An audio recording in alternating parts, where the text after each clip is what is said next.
All right, guys, let's head to the phone line now. Final interview of the show today. We've certainly been talking this up throughout the show. We've had a pivotal week here in South Carolina, here on the Grand Strand, with the hiring of our new head coach, Joe Moglia, coming in from spending some time at Nebraska, spending some time with the Omaha Nighthawks. So wanted to talk to someone who had the chance to work with Coach Joe for a couple of years there at Nebraska, and joining me on the line, he is the former head football coach, current athletic director at the University of Nebraska, Dr. Tom Osborne, joining me on the line. Dr. Osborne, thanks so much for a few minutes. How are you during this exciting time right now?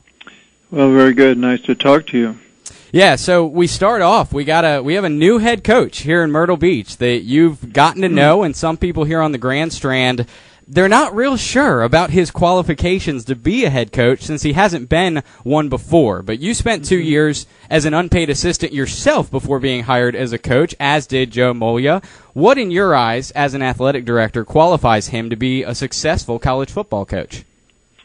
Well, first of all, Joe has a background in football that goes back 20 years. He was first of all, a high school coach. Then he did quite well as a defensive coordinator at Dartmouth and in the Ivy League. And then he went into the business world and, of course, did exceptionally well at Merrill Lynch, and then later at TD Ameritrade, and became the chairman of the board and the CEO of TD Ameritrade. I believe that their valuation went up tenfold under Joe's leadership. In order to be a good head coach, you have to be a good communicator, you have to be a good motivator, you have to be intelligent, you have to be able to put a group of people together around you, you got to get them to work together, and of course it's important that you know football. And so Joe has spent really about the last year and a half at Nebraska, and then, of course, this last fall he was the head coach of the Omaha Nighthawks in the UFL. So to say that he has no qualifications or no experience is not correct. He's a person who has great leadership skills, and he does have a very good working knowledge of football. He was at every practice, every meeting that we had for a period of a year and a half, and of course then became the head coach this last fall. So, but I think his main assets will be simply his energy, his intelligence, his communication skills, and if you can take an organization as large as TD Ameritrade and do the things that he did with it, you can certainly do that with a football team. So it is a little bit of an unconventional hire. But on the other hand, Joe brings skills that the average football coach does not even approach. So I think he'll do very well. And I think it was a great choice by the people at Coastal Carolina. And so we look forward to seeing how it all works out. Yeah, we're looking forward to it as well. A lot of excitement over here with the hiring of the new coach. How did he walk me through? How did he end up at Nebraska from your eyes? What was the conversation like, and how did he end up getting the opportunity coming from TD Ameritrade to get to be a part of all those meetings and be a part of the program? Well, I got a phone call. Must have been about 2.5, 3 years ago from Joe. And I knew who he was. I knew what he was doing at TD Ameritrade. Said he wanted to have lunch. And so we sat down, had lunch one day, and he said that he was now going to be chairman of the board and was going to have a little bit more time. And but that the most meaningful, the most important part of his life had been when he was a football coach, and that he thought he might want to get back into coaching. So I said, well, this was during the fall. I said, well, why don't you come down and be a guest coach for us and be on the sideline and be with our team throughout the day, their team meetings and so on before the game, and then really think it through and see if this really is something that's interesting. And he told me later, that he was convinced that this is what he wanted to do. And so then I introduced him to Bo Pelini, who's our head coach here, and Bo and Joe hit it off, and Bo said, "Yeah, Joe, you can hang around," and we also gave him a title, where he was helping the athletic department in our life skills program, and then later became an advisor to Bo Pelini. And so I think he was very helpful in terms of just providing insight on how to handle staff, how to handle people. But the most important thing for Joe, of course, was that he was in all the meetings at all the practices and saw all the film, and so he was studying football at a pretty high level for about a year and a half. And so if he had gotten rusty, if there were some things that maybe had changed over the past 15, 20 years while he was in the business world, I'm sure he was able to very quickly get up to speed. And so we think he's very well prepared. We're talking with former college football head coach at the University of Nebraska, former member of Congress, current athletic director, Dr. Tom Osborne, joining us for a few minutes today as we talk about Joe Moglia, new head coach at Coastal Carolina University. We'll get his thoughts in a moment on the Capital One Bowl. But real quick, in 2010, Cornhusker football student athletes elected Moglia to receive Nebraska's prestigious U.S. Grant Sharp Admirals Trophy for leadership and service. What is this award, and what does it mean? How's it selected?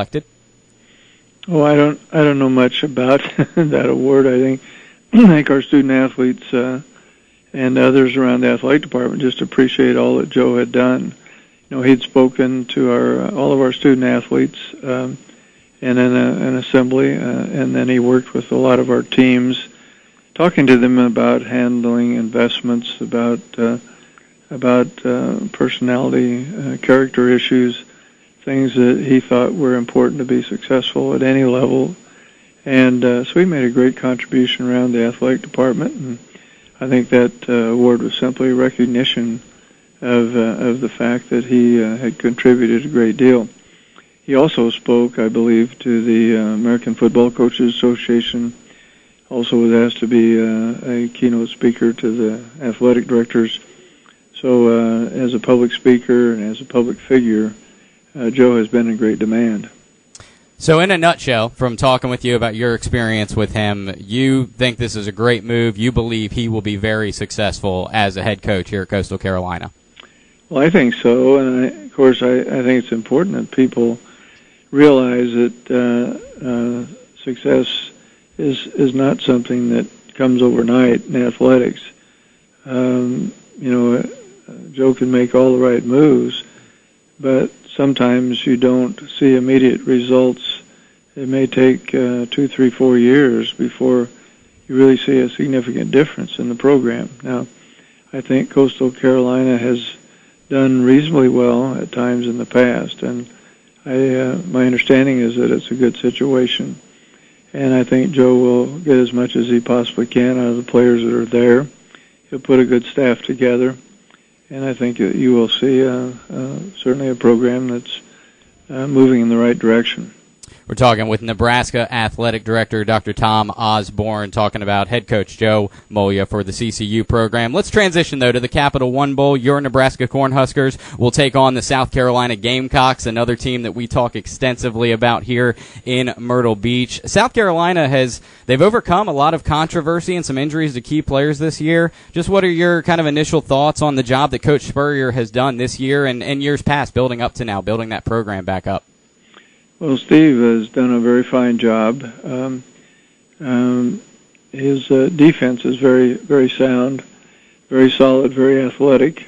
I know he made a change at quarterback, and the young quarterback he has is probably a little better runner, more athletic than the previous quarterback.